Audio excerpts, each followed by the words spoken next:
Hi, my name is Peter Post from circleexperience.org, and this is my submission video for a talk on the SDGC 2026, actually here in my hometown of Wiesbaden.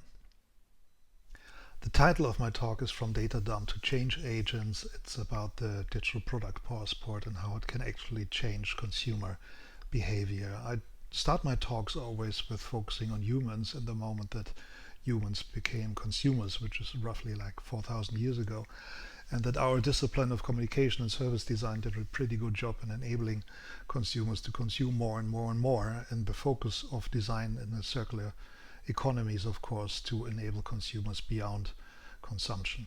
This is very much linked to the R strategies like rethink, refuse, recycle. I will touch them briefly in my talk, and then focus on how they can be translated into service and user experience design patterns, which we also developed, and we publish them open source so everybody can use them, but we also use them, of course, for our own projects. And I will show a few examples of them focusing on the digital product passport. One is the circular classroom that we developed for a company producing school furniture.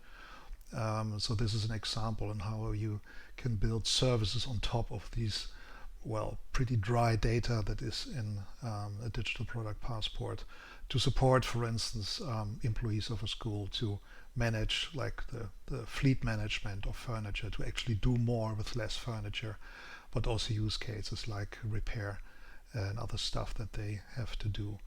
I also want to touch briefly the aspect of how important the digital product passport will become, because within the next 4 years, almost 1 million companies in the EU will be obliged to publish digital product passports with every product they bring into the market. It's pretty relevant to probably everyone in the room. And there will be 5 billion of these passports published every year from within the next years. Another example is stuff like this, where we kept very close to the guidelines of the EU.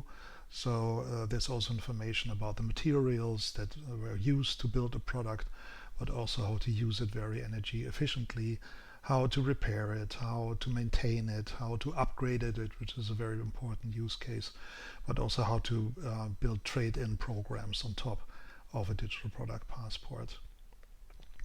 Final thing we want to show is a study that has been done with more than 1,000 users for a consumer advocacy organization that we worked for, who wanted to find out if you can translate this kind of data.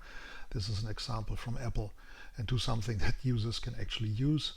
And one of the focuses we had here was repair. So not only tell people how repairable a product is, but also to support them in actually repairing certain things, at least in a smartphone themselves.